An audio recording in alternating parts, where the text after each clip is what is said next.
Gloria a Dios, que el Señor les bendiga. Hoy nos corresponde el comentario bíblico, el capítulo 6 del Evangelio según Lucas.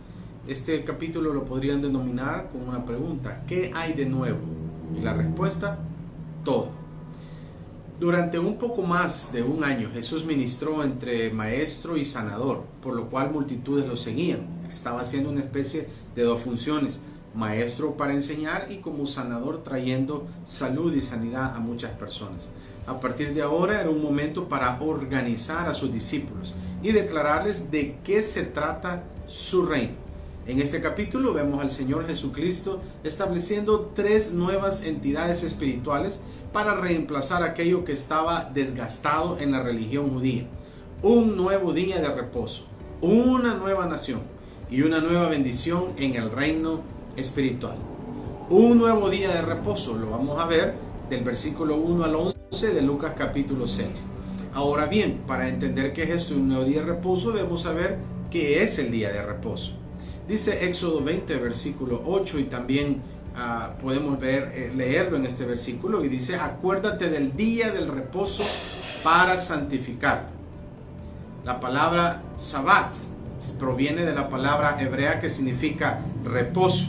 Antes de la resurrección de Jesucristo, el día de reposo conmemoraba el día en que Dios descansó después de haber terminado la creación. Era una señal del convenio entre Dios y su pueblo, el día de reposo. La santidad del séptimo día era un distintivo para la fe judía, y lo sigue siendo el día de hoy. Dios le había dado a Israel eso en el Sinaí, y lo hizo como una señal de pacto entre él y el pueblo. Usted puede leer eso en Éxodo 20, versículos del 8 al 11, el versículo 31. La palabra Sabbat significa reposo o Shabbat. Está ligada a la sensación de Dios cuando terminó de hacer la creación. Y eso está en Génesis, el primer libro de la Biblia, capítulo 2, versículos del 2 y 3. Algunos maestros judíos enseñaban que el Mesías no podría venir y no venía a Israel hasta que éste obedeciera la ley de una manera rigurosa. Eso es lo que enseñaba en esos días. Si la ley no la obedecían como tenía que ser según ellos la habían interpretado, el Mesías no iría a venir. Llamar al domingo como Sabbat es traer confusión al primer día y al séptimo día, y en lo que cada uno de ellos significa. El Sabbat es un recordatorio de la creación del Señor, mientras que el día del Señor es un recordatorio del día del Señor en cuanto a su nueva creación. Lo podemos ver en 2 Corintios 5:21, Efesios 2:10 y Efesios 4:24. El Sabbat habla de descansar literalmente y nos recuerda a la ley, mientras que el día del Señor habla de descansar antes de trabajar y nos recuerda a la gracia que solo el Señor nos puede dar. El día del Señor no es lo mismo hablar que el día del reposo. El día del Señor conmemora la resurrección de Jesucristo desde su muerte, así como también a la venida del Espíritu Santo y el nacimiento de la iglesia. Y ya sabemos que la iglesia, Hechos capítulo 2, recibe el Espíritu Santo y es donde la iglesia nace. La iglesia primitiva se reunió en el primer día de la semana. Hechos 20, versículo 7, 1 Corintios 16, del 1 al 2, nos hablan de este primer día de la semana. Sin embargo, algunos de los judíos mantenían la celebración de este día de reposo, y esto en ciertas circunstancias llevó a división. Pablo tocó este tema en Romanos, capítulo 14, versículo 1, y en el 15, versículo 3, en donde él dio principios para promover la libertad y la unidad en la iglesia. Pero Pablo siempre lo dejó claro que el observar ciertos días no tenía nada que ver con la salvación. Él claramente lo dice. Gálatas capítulo 4, versículos del 1 al 11, y en Colosenses 2, del 8 al 17. No somos salvos por tener fe en Jesucristo y por celebrar el día de reposo. Nosotros somos salvos por tener fe única y exclusivamente en el Señor Jesucristo. No es por estar guardando días o celebrando festividades, es por tener la fe y la creencia en el Señor Jesucristo, que es ese Dios manifestado en carne. Jesús ahora está a punto de violar ese día de reposo para ellos en dos oportunidades. Una vez en el campo, que es el capítulo 6, versículos del 1 al 5, cual era permitido para un judío comer de la viña de un vecino. Deuteronomio 23, 24, 25 nos dice eso. Los discípulos del Señor tuvieron hambre y recogieron espigas de trigo. Y eso, para los rabís o los maestros judíos de ese entonces, era quebrantar el día de reposo, ya que ellos estaban recogiendo de la cosecha y preparando comida. Siempre alertas para hacer alguna crítica, algunos de los fariseos le preguntaron al Señor ¿y por qué tus discípulos violan la ley del día del reposo? Esta era la segunda ofensa que hacían contra el Señor. Su devoción de esclavitud religiosa no les permitía interpretar el verdadero significado del día de reposo, y tampoco pudieron ver al que les había dado esa ley, al Señor de la gloria misma. Él estaba presente. El que les había dicho que guardaran el día de reposo ahora estaba presente frente a ellos y no lo reconocieron. Jesús no argumentó con ellos, al contrario, Él los llevó directamente a la palabra de Dios. Primer libro de Samuel, capítulo 21, del 1 al 6. Los panes de la proposición que se ofrecían estaban compuestos de 12 panes, uno por cada tribu de Israel, y permanecían en la mesa en el lugar santo, tanto en el tabernáculo como en el templo. Puede leerlo en Éxodo 25, 23 al 20 y en Levítico 24, del 5 al 9. Pan fresco era puesto a diario en la mesa cada día de reposo, y solo el sacerdote, solo a él, le era permitido el comer de esos panes. Pero David comió los panes. Ya en otra oportunidad vimos que David esos panes ya los habían quitado de la mesa. Ya la mesa tenía nuevos panes del día, y los que habían quitado son los que David comió. Pero David los comió. ¿Quién se atrevería a criticar que el gran rey David había hecho? Él era el ungido de Dios. Ellos podían haber dicho el argumento de ellos. Lo anterior es lo que el Señor Jesús estaba reclamando para él. Lucas 4, 18. Jesús no era solo el ungido de Dios, el Mesías, sino también Él era el Señor del día del reposo. Los fariseos interpretaron con exactitud eso y no les agradó. El Señor nuestro Dios está más preocupado en suplir las necesidades de las personas que en proteger actividades religiosas que nos llevan a algo. Dios desea compasión más que el sacrificio. ¿Recuerda? Citando a Oseas capítulo 6, versículo 6. Los fariseos, por supuesto, tenían un punto de vista muy diferente con respecto a la ley. Ya lo vimos en el día de reposo, en el campo, ahora en la sinagoga, versículos del 6 al 11. Los fariseos sabían que el Señor Jesús acostumbraba a pasar el día de reposo en la sinagoga.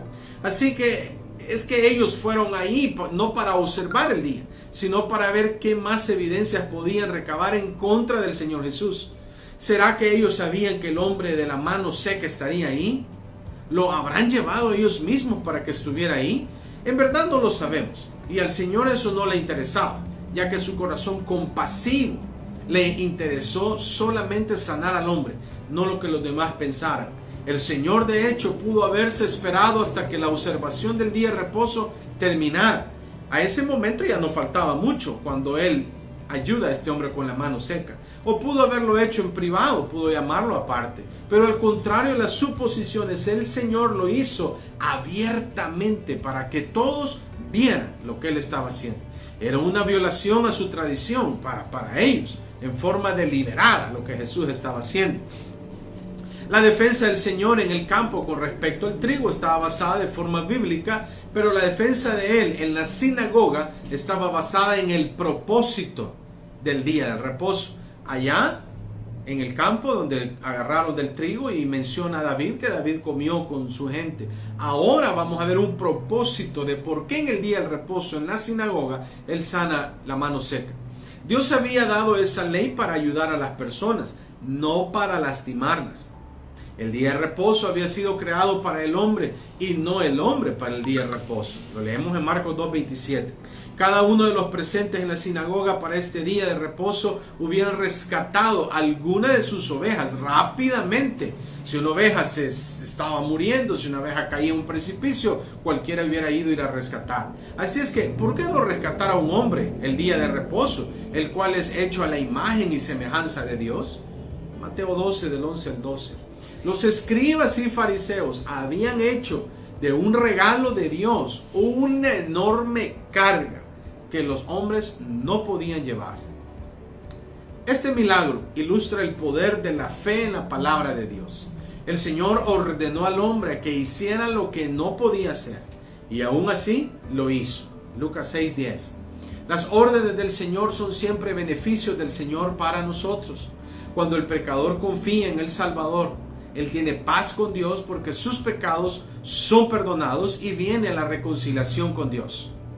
A medida el creyente clame al Señor en su diario vivir, el creyente experimenta la paz de Dios en su mente y en su corazón. Vamos a ver el otro escenario. Una nueva nación. Versículos del 12 al 9 de Lucas capítulo 6. Jesús, hermanos, nuestro Señor y Salvador, se mantuvo toda la noche en oración, porque Él estaba a punto de llamar a sus 12 discípulos de entre todos los muchos discípulos que lo seguían. Un discípulo es un aprendiz o un alumno. Un apóstol es un enviado con una misión, y Jesús, antes de tener y comisionar apóstoles, tuvo que enseñarles, tuvo que adiestrarlos, tuvo que tener discípulos y enseñarles por separado a ellos. Se lo puede ver en Lucas 10:1. Y escoger de todos los que él estaba enseñando y discipulando, escoger a 12 de ellos. El Señor dedicó todo ese tiempo a la oración a causa de la oposición que él sabía que vendría, la cual terminaría en la crucifixión. Así es que él oró por fortaleza para enfrentar tal situación. A la vez, quería dirección para seleccionar a estos 12, porque el futuro de la iglesia de él, la que él edificaría, estaría sobre estos 12. Además, tengamos en cuenta que a pesar de eso, uno de esos 12 lo traicionaría, y Jesús lo sabía desde el inicio. Juan 6, versículo 64. Él es el omnisciente y todo lo puede. Él lo sabe. El Señor Jesús, en su lado humano, tenía verdaderas emociones humanas. Hebreos 5, del 7 al 8 puede verlo, y en Lucas 22, del 41 al 44. Y fue por medio de la oración que Él tomó esa decisión. Los nombres de los apóstoles, hermanos, no estamos seguros muy del origen de la palabra Iscariote.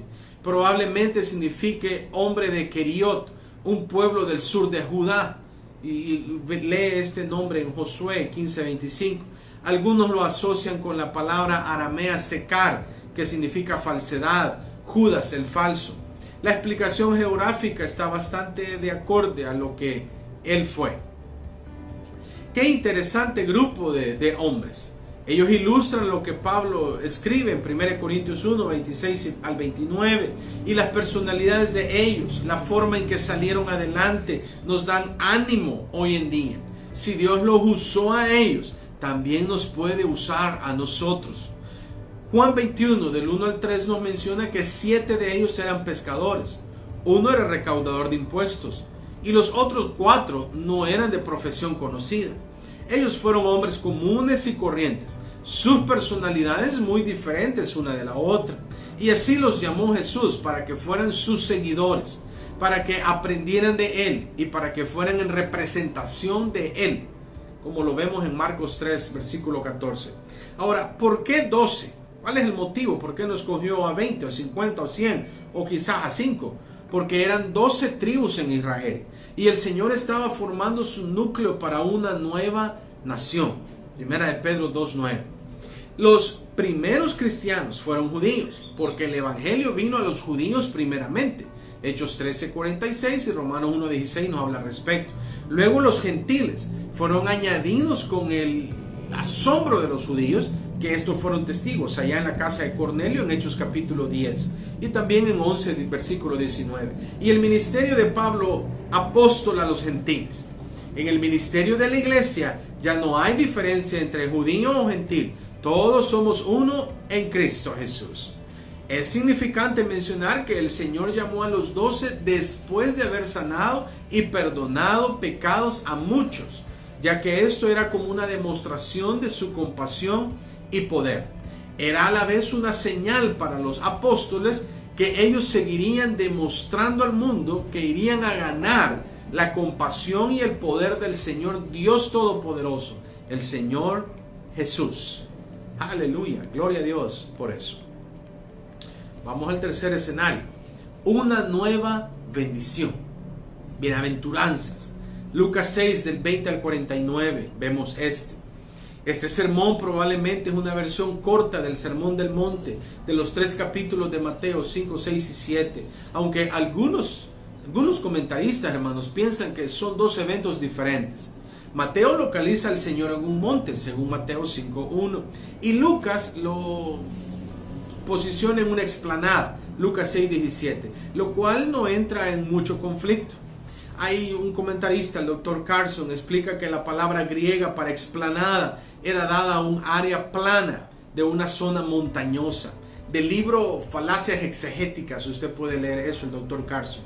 Después de la elección de los 12, el Señor bajó a un lugar llano y empezó a ministrar a los enfermos, y después de eso predicó las bienaventuranzas o las bendiciones. Eso para él era la descripción de una vida llena de bendiciones de Dios. Para la mayoría de los judíos, la palabra bendición significa una larga vida, significa riqueza, significa familia numerosa, significa un alfolí lleno y enemigos derrotados. Eso es la bendición para ellos. El pacto de Dios con su pueblo incluía todas esas bendiciones que le acabo de mencionar, materiales y espirituales. Usted puede ver eso en Deuteronomio 28, en los primeros versículos, cómo está eso. Quiero decirle que también Proverbios 3, versículos del 1 al 10, nos habla de estas bendiciones espirituales, ya que ese es un método en cómo Dios disciplina a las personas para que al corregir, al hacer lo que Dios dice, entonces pueden tener bendición. Ellos eran unos niños espirituales, y así es como tratamos a los niños, con regalos por las cosas buenas que hacen, y a veces con escarmientos, con exhortación y castigos por las cosas malas que hacen. Ahora Israel, con el Mesías frente a ellos, dejaban esa etapa de niñez y debían pasar a la madurez. Lo que el Señor hizo fue el enfocarse en las actitudes. Por ejemplo, con respecto a las circunstancias. Usted puede ver eso en versículo 20. Con respecto a las personas, versículo 27 al 38. Y del 46 al 49, usted puede ver que se enfoca hacia nosotros mismos. El Señor enfatizó acá 4 cosas esenciales para la felicidad verdadera. Ya vimos lo que los judíos pensaban que era la bendición. Ahora Jesús dice que para la bendición, la bienaventuranza, son estas 4 cosas que le voy a decir. Número 1, fe en Dios. También amor hacia los demás, honestidad con nosotros mismos y obediencia a Dios. Para Él estas son las bienaventuranzas y el ser dichoso, el ser bendecido. Número 3, las circunstancias que vamos a ver están a partir del versículo 20 al 26. La vida era difícil en esos días y las personas no tenían muchas esperanzas de que las circunstancias mejoraran, así como mucho hoy en día. Las personas pensaban que la felicidad venía de las posesiones y pertenencias materiales. Así se piensa incluso hoy en día muchas personas. O quizás por tener alguna posición social, algún cargo o un puesto de liderazgo. Oh, entonces soy bendecido. Y eso en cierta medida tiene algo que ver. Las personas piensan que disfrutar de placeres y de popularidad, según el dinero les da, ellos piensan que esto es bendición. Podrían imaginarse cómo se sorprendieron ellos al momento que Jesús les dice que la felicidad era totalmente lo contrario de lo que ellos creían. Es decir, la felicidad no es ser popular, la felicidad no es tener un puesto de liderazgo o un cargo. La felicidad es totalmente distinto a tener pertenencias materiales, les dice el Señor. ¿Se puede usted imaginar el momento de sorpresa en la cara de ellos? Ellos descubrieron en ese momento que lo que más necesitaban no era un cambio de circunstancias, sino un cambio en la relación personal e íntima de cada uno de ellos con el Dios Todopoderoso. El Señor Jesús no les estaba enseñando que la pobreza, el hambre o las lágrimas son bendiciones de Dios deseadas para nosotros. Él no estaba diciendo eso. Si eso fuera así, Él nunca hubiera aliviado las cargas y el dolor de los que sufrían. Al contrario, Él alivió del dolor. El Señor le describía las actitudes internas que debemos tener por si aún no estamos experimentando las bendiciones de Dios para nuestras vidas. Debemos ayudar a todo el que podamos. Recuerde Santiago 2, del 15 al 17, y más a los de la fe. Pero si recordemos que el cúmulo de cosas no sustituirá una buena relación personal e íntima con Dios. El escrito de Mateo, dirigido específicamente a los judíos, lo dice muy claro. Él dice: bienaventurados los pobres de espíritu. Estamos hablando de algo interno, no de dinero. Bienaventurados los hambrientos y sed de justicia. No estamos hablando de que a alguien lo metieron a la cárcel por injusticia. Estamos hablando de una actitud interna. Está en Mateo 5 del 3 y el 6. El Señor nos estaba exaltando la pobreza. Él no estaba haciendo eso, sino que Él estaba llamando para un quebrantamiento del corazón. Lucas 18 del 9 al 14. La persona humilde es la única persona que el Señor puede salvar. Lea Isaías 57:15, 1 Pedro 5:6 y también el Salmo 138:6, donde dice: el Señor ve de cerca al humilde, mas lo mira de lejos, al altivo. Si compara las bienaventuranzas de Isaías 61, del 1 al 3, con Lucas 4, versículo 18, se dará cuenta que el Señor enfatiza la condición del corazón y no lo externo de las circunstancias. Ahora ya vimos a las circunstancias, ahora veamos a las personas. Versículos de 27 al 38. El Señor puso en claro que todo aquel que viviera con valores espirituales bien arraigados iría a tener problemas con el mundo. Los cristianos son la sal de la tierra y la luz del mundo. Eso somos nosotros. Mateo 5, el 13 al 16, el Señor dice eso. Y en muchas oportunidades la sal saca a luz el pecado. A veces la sal y la luz exponen el pecado. Los pecadores exponen su odio hacia nosotros, rechazándonos. Lucas 6:22. También insultándonos. Lucas 6:28. Físicamente abusando de nosotros. Lucas 6:29. Y a veces demandándonos. Lucas 6:30. Lo anterior es algo que debemos de esperar que nos va a suceder. El Señor lo dice por medio de Pablo en su segunda carta a Timoteo, capítulo 3, versículo 12. Ahora bien, hay una interrogante acá. ¿Cómo debemos de tratar a los que nos consideran enemigos? Debemos de amarlos, hacerles el bien y debemos orar por ellos.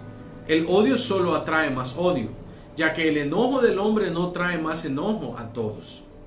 Esto no puede hacerse con nuestras propias fuerzas, pero sí por medio del poder del Espíritu Santo de Jesús en nosotros. Romanos 5:5. Dos principios salen a luz aquí. Uno, debemos de tratar a los demás así como queremos que ellos nos traten. Lucas 6, versículo 31. Lo importante aquí no es que seamos vindicados ante nuestros enemigos, sino que demostremos que cada vez nos parecemos más al Señor Jesucristo en su carácter. Lucas 6, versículo 35. Lucas 6, del 37 al 38. Dice que cosechamos lo que sembramos y en la cantidad que sembramos. Si juzgamos a los demás, seremos nosotros mismos juzgados. Si perdonamos, nosotros también vendremos a ser perdonados. Pero si condenamos, entonces nosotros igualmente seremos condenados. También lo dice Mateo 18, el 21 al 35. Estos principios aplican no solo al dar en el área personal, también lo son para nuestro ministerio y con otros. Cuando hablamos de nosotros mismos, de los versículos 39 al 45 de Lucas 6, vamos a ver que destacan 4 figuras en esta sección y nos enseñan algunas lecciones importantes sobre el ministerio. Para empezar, como sus discípulos, debemos estar seguros de que vemos con suficiente claridad para guiar a los demás en su caminata espiritual. Si alguien tiene problemas de visión, nunca podrá llegar a ser contratado como piloto de aviación. No podrá llevarlos. Jesús se refería primeramente a los fariseos, quienes lideraban a otros al abismo. Y se lo dice claramente en Mateo 15:14 y en Mateo 23:16. Si nosotros nos vemos a nosotros mismos como excelentes guías, pero no vemos nuestra ceguera, solo podremos guiar a otras personas al abismo. Lucas 6:40 dice que no podemos liderar a otros al lugar donde nosotros mismos no hemos andado, y mucho menos liderarlos a Jesús si nosotros mismos no estamos con Jesús. De hecho, entre más nos esforzamos por ser como Él, es cuanto más realizamos que lejos estamos de parecernos a Él. Esta es una advertencia en contra del orgullo, en contra de la altivez, ya que no hay algo que cegue más a las personas que el orgullo.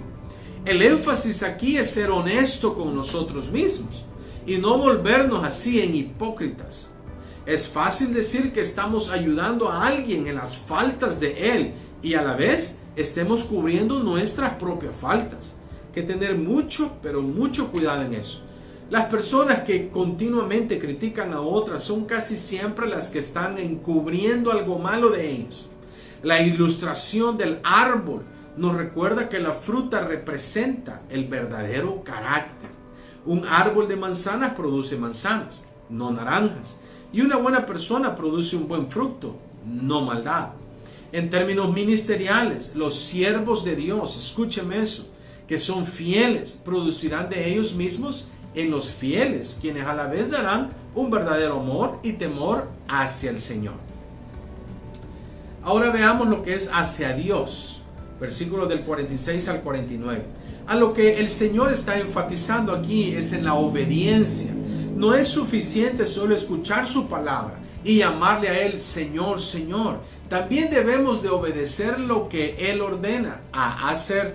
Todos somos constructores y debemos de tener sumo cuidado cómo estamos construyendo. Construir sobre la roca simplemente significa que obedecer lo que el Señor nos ordena que hagamos en su palabra. Construir sobre la arena simplemente significa alabar a Dios solo de labios, pero no obedecer su voluntad. Puede parecer que estamos construyendo una casa fuerte, pero si no tiene fundamento, no tenemos nada, no durará. Recuerda el Salmo 127:1. En vano edifican aquellos si el Señor no es el que edifica la casa. No todos los que expresen el nombre del Señor han tenido una experiencia personal con Él y mucho menos tienen la salvación. Muchos pueden estar envueltos en actividades de la iglesia, pero si no han creído por fe en el Señor Jesús, no tiene fundamento en sus vidas. Recuerde Efesios 2:20. Edificados sobre el fundamento de los apóstoles y profetas, siendo la principal piedra del ángulo Jesucristo mismo. Cuando las dificultades llegan, en lugar de glorificar al Señor, ellos lo abandonan. Y su casa, es decir, su testimonio, colapsa, se derrumba. Nadie puede llamar al Señor Jesús Señor, excepto por el Espíritu Santo de Dios. Romanos 8:16, 1 Corintios 12:3. Si Jesucristo está en nuestro corazón, entonces lo confesaremos con nuestra boca, como dice Romanos 10, del 9 al 10.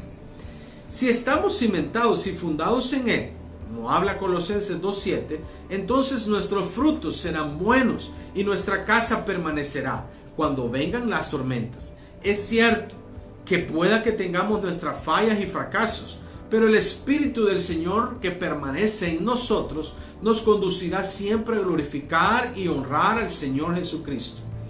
Esta es la nueva bendición que Jesús le ofreció a su nación y ahora nos la ofrece a nosotros. Podemos experimentar la felicidad celestial y las verdaderas bendiciones que solo Él puede ofrecer y dar.